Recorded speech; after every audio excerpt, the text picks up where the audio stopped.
26절에서 31절의 말씀을 같이 보겠습니다.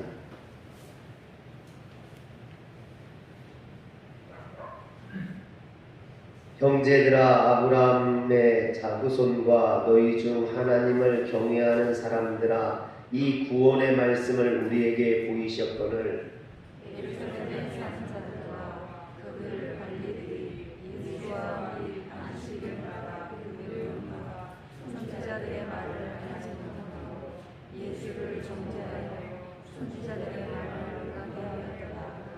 죽일 죄를 하나도 찾지 못하였으나 빌라도에게 죽여달라 하였으니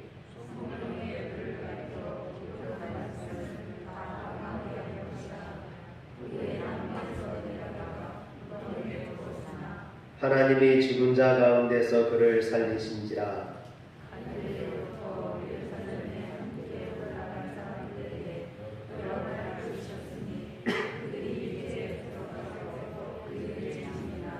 아멘.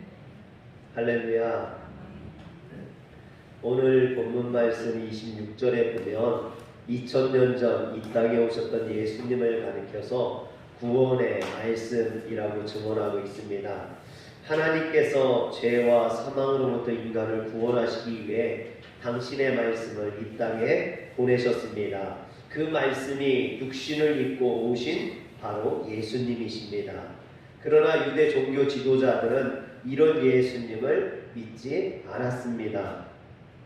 믿지 않을 뿐만 아니라 자신들의 종교적인 기득권이 위축될까봐 우려해서 백성들을 선동해 예수님을 사형에 처하도록 빌라도에게 압박을 행사했습니다. 빌라도 또한 예수님이 무죄하다는 것을 알면서도 자칫 밀란이라도 일어날까봐 예수님을 십자가에 못 박아 죽였습니다. 그러나 예수님께서는 십자가에서 돌아가신 지 사흘 만에 무덤에서 다시 살아나심으로 인간의 죄와 사망에서 구원하시려는 그 하나님의 뜻을 온전히 다 이루셨습니다. 그래서 오늘 말씀 30절과 31절에 보면 바울은 하나님이 죽은 자 가운데서 그를 살리신지라 갈릴리로부터 예루살렘에 함께 올라간 사람들에게 여러 날 보이셨으니 그들이 이제 백성 앞에서 그의 증인이라 했습니다. 여기 보면 예수님께서 부활하신 후에 제자들에게 여러 날을 보이셨다 그랬죠. 여러분 구체적으로 며칠을 보이셨을까요?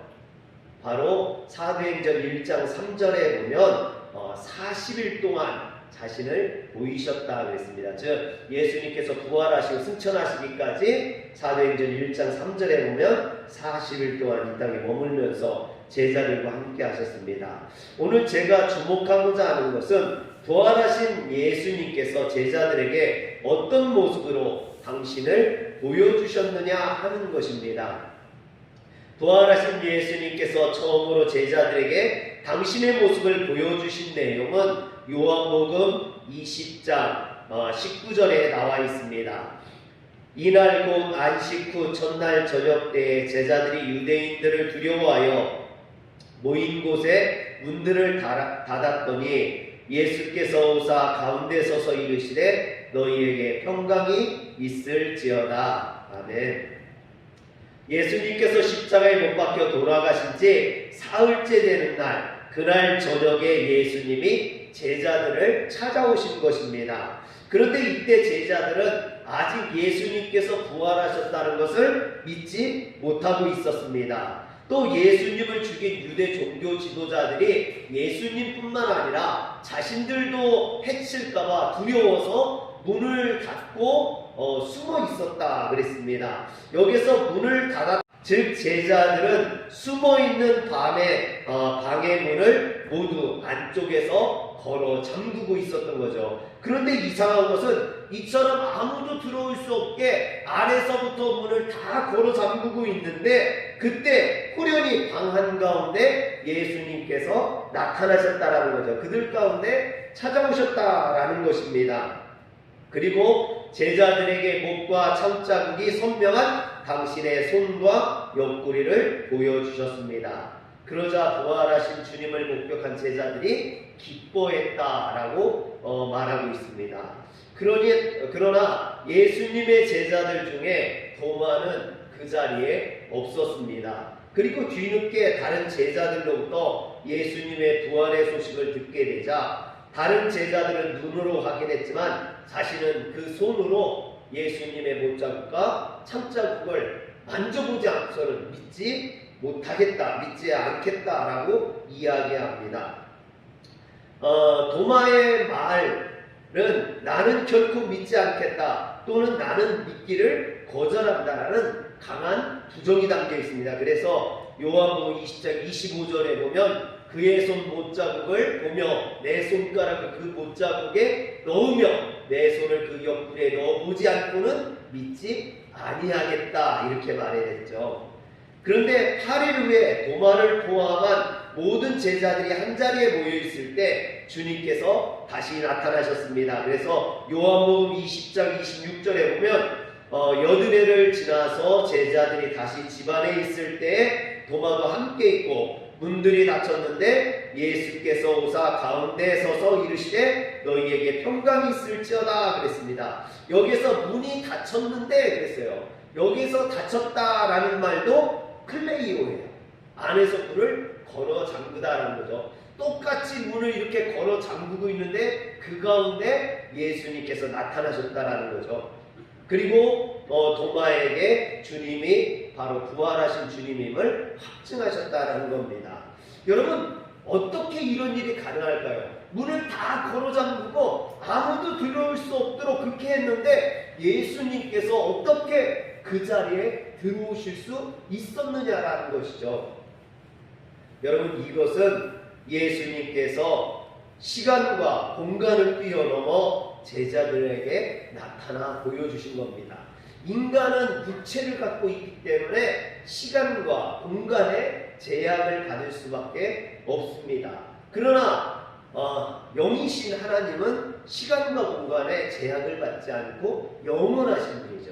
오늘 예수님께서는 이처럼 자신이 초월하는 하나님의 말씀이심을 보여주신 것입니다. 이처럼 부활하신 예수님께서는 자신이 시간과 공간을 초월하는 분이심을 제자들에게 보여주셨고 또 제자들은 시간과 공간을 초월하시는 예수님의 증인이 되었던 것입니다. 즉 부활하신 예수님을 만남으로 제자들이 시간과 공간을 초월하는 믿음을 가지게 된 것이죠. 이것은 우리에게도 중요한 사실을 일깨워줍니다.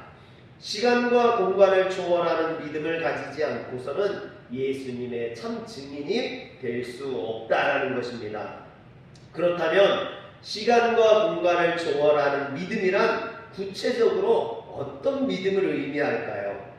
전에 텔레비전을 보는데 애플에서 새 핸드폰이 나오니까 그것을 먼저 사기 위해서요 어떤 사람은 23시간을 먼저 기다렸다가 핸드폰을 산대요. 어떤 사람은 하루를 기다리고 어떤 사람은 12시간을 기다리고 여러분 그래서 핸드폰 가게 앞에다가 텐트를 치고 거기에서 잠을 자가면서 핸드폰을 사려고 기다리고 있다는 거예요. 그래서 제가 그걸 보면서 그랬어요. 참 할 일 없는 사람들도 많다. 그거 핸드폰 하나 사겠다고 하루를 꼬박 기다리는 아무것도 안 하고 그것만 하고 있는 여러분 그런데 요즘 젊은 사람들은요 이 아이폰을 가지고 다닌다는 것만으로도 자신이 멋지다고 생각을 한다는 거예요. 그래서 젊은 사람들 말로 하면은 간지난다. 왜 아이폰을 갖고 있으면 간지가 난다는 거예요. 그래서 저희 사야도 지난번에 사줬던 핸드폰이 고장났다는 거예요. 그래서 고치러 갔더니 20만원 달래. 고치는데 20만원 달래.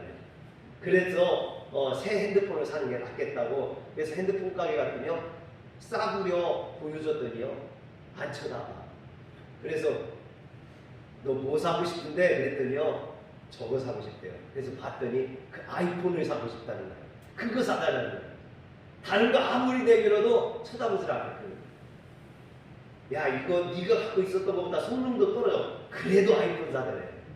여러분 젊은 사람들이요 그렇게 아이폰 그걸 갖고 있으면 뭔가 멋있는 것 같은 그런 느낌이 든다는 겁니다. 우리나라의 삼성이나 LG에서도 핸드폰이 나옵니다. 기능이나 성능으로 본다면 아이폰에 전혀 뒤지지 않아요. 오히려 성능은 아이폰보다 더 좋습니다. 그럼에도 아이폰이 세계적으로 선풍적인 인기를 끌고 젊은 사람들이 아이폰을 고집하는 이유는요, 하드웨어뿐만 아니라 그 하드웨어를 완벽하게 사용할 수 있는 다양한 소프트웨어가 뒷받침이 되고 있기 때문이라는 거예요.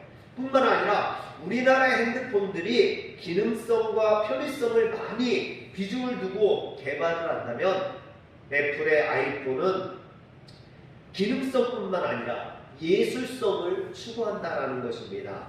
어떻게 보면 핸드폰을 핸드폰으로 보는 것이 아니라 하나의 예술 작품으로 생각하도록 디자인이나 이미지를 만든다라는 것이죠. 그래서 아이폰을 가지고 있다라는 것은 하나의 예술품을 가지고 다니는 것과 같은 그런 자부심을 느끼게 하고, 그래서 그것을 사기 위해서 몇 시간씩 몇 날을 이렇게 기다리기도 한다라는 것입니다. 저는 애플이라는 회사가 단순히 제품을 잘 만들거나 마케팅을 잘한다기보다는 우리나라 회사들과는 세상을 보는 눈이 다르지 않나, 다른 시각을 가지고 물건을 만드니까 다른 그런 가치관을 만들어낼 수 있는 것이 아닌가, 그런 생각을 합니다. 우리가 사는 세상은요, 평면의 세상이 아니라 3차원의 세상이라고 하죠. 멀고 가까움이 있고 높고 낮음이 있고 좌와 우가 있는 이런 3차원의 세상에 살고 있습니다. 그런데 믿는 성도들에게는 이 눈에 보이는 3차원의 세상뿐만 아니라 다른 세상이 있죠. 바로 믿음의 세상이 있다라는 것입니다. 단순히 눈에 보이는 이 세상은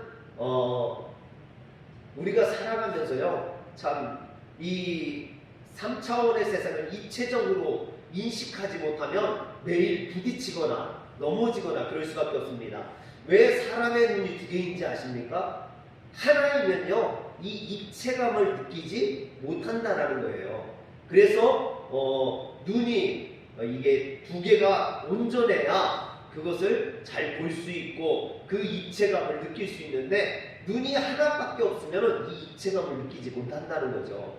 마찬가지로 우리의 영적인 눈이 없다면 우리는 영혼의 세계를, 믿음의 세계를 볼 수 없다라는 겁니다. 그래서 믿는 사람에게는 눈이 두 개가 아니라 바로 믿음의 눈까지 세 개를 가져야 되는 거죠. 영적인 눈을 가져야 되는 줄 믿으시기를 바랍니다. 애플이라는 회사가 다른 회사들과 다른 눈을 가지고 다른 가치관을 만들어내듯이 성도들이 믿음의 눈으로 만드는 세상은 분명 세상 사람들이 만드는 세상과 다른 세상일 것입니다. 400년간 노예살이를 했던 이스라엘 백성들이 출애굽해서 홍해바다 앞에 도착했습니다. 그런데 이때 이스라엘 백성들 앞에는요, 홍해바다가 가로막고 있는 거예요. 그리고 뒤에서는 애굽의 바로왕이 애굽의 최고의 군대를 몰고 병거 부대를 이끌고 추격해 오고 있는 겁니다. 이스라엘 백성들은 앞에는 홍해로, 뒤에는 애굽 군대로, 이거 도간에 든 쥐요 진퇴양난에 빠지게 된 거죠. 그러자 그들은 공포에 질려서 불평하고 원망하며 모세를 향해서 원망을 했습니다. 그러나 모세는 똑같은 위기 상황에서 전혀 두려워하지 않고 출애굽기 14장 13절에서 14절에 보니까 모세가 백성들에게 이르되 너희는 두려워하지 말고 가만히 서서 여호와께서 오늘 너희를 위하여 행하시는 구원을 보라. 너희가 오늘 본 애굽 사람을 영원히 다시 보지 아니하리라 그랬습니다. 또 여호와께서 너희를 위하여 싸우시리니 너희는 가만히 있을지니라 그랬습니다. 이스라엘 백성들이 이처럼 홍해 앞에서 절망적인 공포에 사로잡혔던 것은요, 자신들의 눈앞에 있는 그 현실만을 바라봤던 겁니다. 세상적인 눈으로, 인간적인 눈으로 그 전상만을 바라보니까 실망하고 절망할 수밖에 없는 거죠.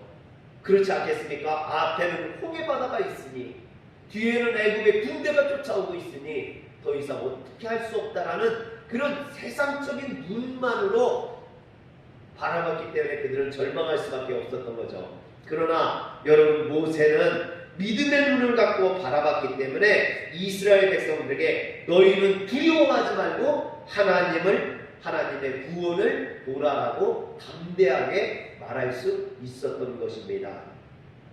여러분, 시편 23편에 다윗은 이렇게 고백합니다.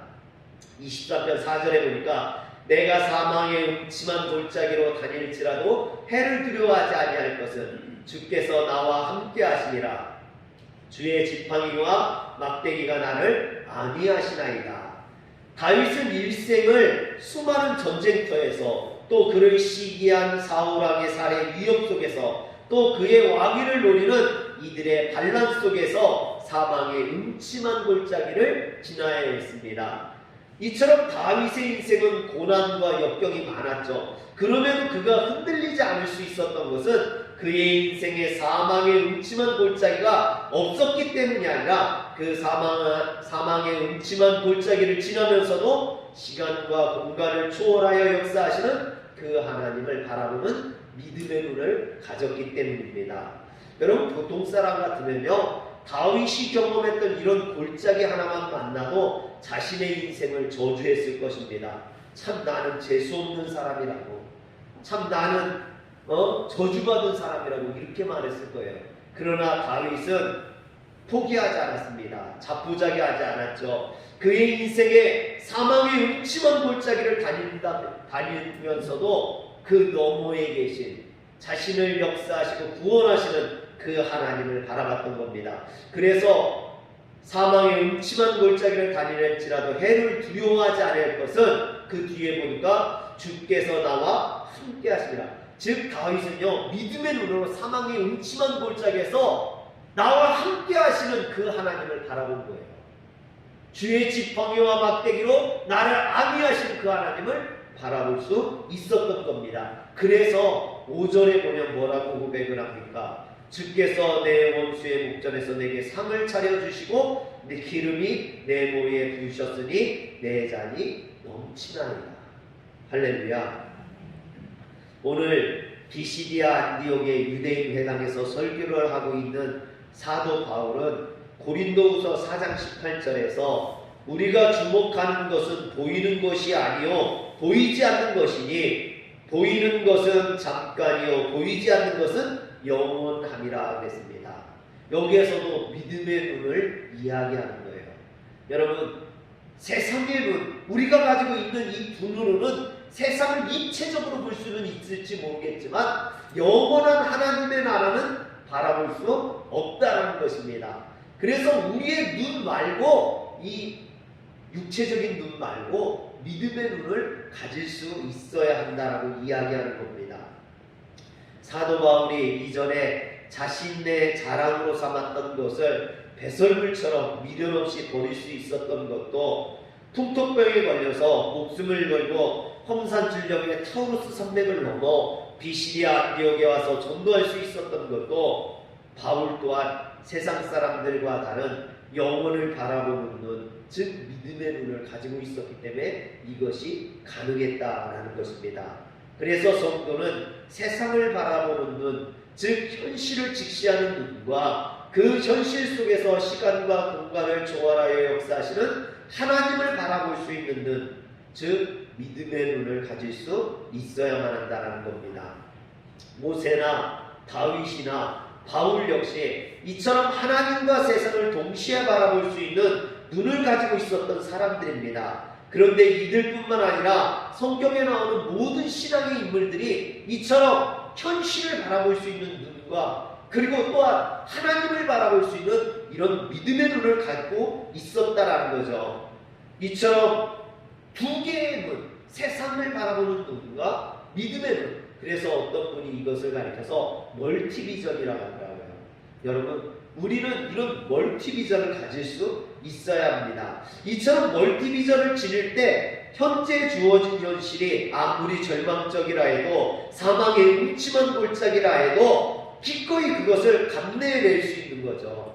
모세가 두 눈 다시 말해 멀티비전을 지녔기 때문에 애국의 추격 속에서도 자신의 앞을 가로막고 있는 그 홍해 가운데도 절망하지 아니하고 그곳에서부터 하나님의 역사를 가나안을 향한 승리의 출발점을 삼을 수 있었던 것입니다. 또 다윗도 마찬가지죠. 이런 멀티비전을 지녔기 때문에 그가 처한 사망의 음침한 골짜기 하나님 앞에 간구하고 기도함으로 그것을 이겨낼 수 있었고 수많은 위험과 적들의 공격으로부터 구원받을 수 있었던 것입니다.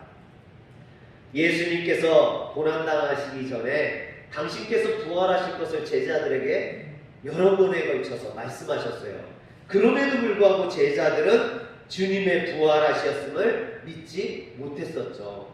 그러나 예수님께서 부활하셔서 시간과 공간을 초월해서 그들이 문을 잠그고 있는 그 마가의 다락방에 숨어있는 그들에게 나타나셔서 그들에게 부활하신 주님을 보여주셨을 때 이 제자들, 믿음이 없던 제자들, 또 현실의 눈만 가지고 있던 이 제자들이 비로소 믿음의 눈을 가지게 되고 하나님의 나라를 바라볼 수 있게 됩니다. 사랑하는 성도 여러분, 저는 우리 화려교회가 오늘 이 예배가 제자들이 믿음의 눈을 떴던 그 자리가 되기를 원합니다. 아멘.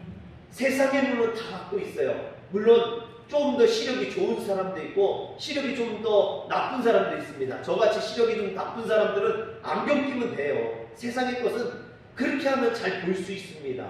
그러나 영적인 것은요, 영적인 것은 믿음의 눈을 갖고 있지 않고서는 볼 수 없다라는 거죠. 그 믿음의 눈은 부활하신 예수님을 만나야만 가질 수 있다라는 거예요. 오늘 제자들도 그런 믿음의 눈이 없었기 때문에 부활하신 주님을 알아보지 못했던 그런 미련한 자들이었습니다. 무서워서 숨어서 지내던 자들이었다는 거죠. 그러나 부활하신 예수님을 만났을 때 그들의 믿음의 눈이 뜨여졌을 때 그들은 마가의 다락방 닫혀졌던 잠궈놨던 그 문을 열고 나가서 복음을 증거하는 자가 될 수 있었습니다.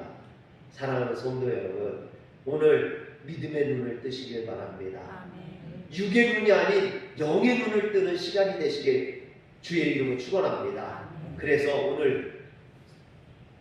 오늘 설교 제목처럼 보이셨으니 여러분들이 비로소 하나님 나라를 바라보고 부활하신 예수님을 바라볼 수 있는 그런 시간이 되길 주의 이름으로 축원합니다. 기도하겠습니다. 전능하신 하나님, 우리에게 믿음의 눈을 뜨게 하여 주시옵소서.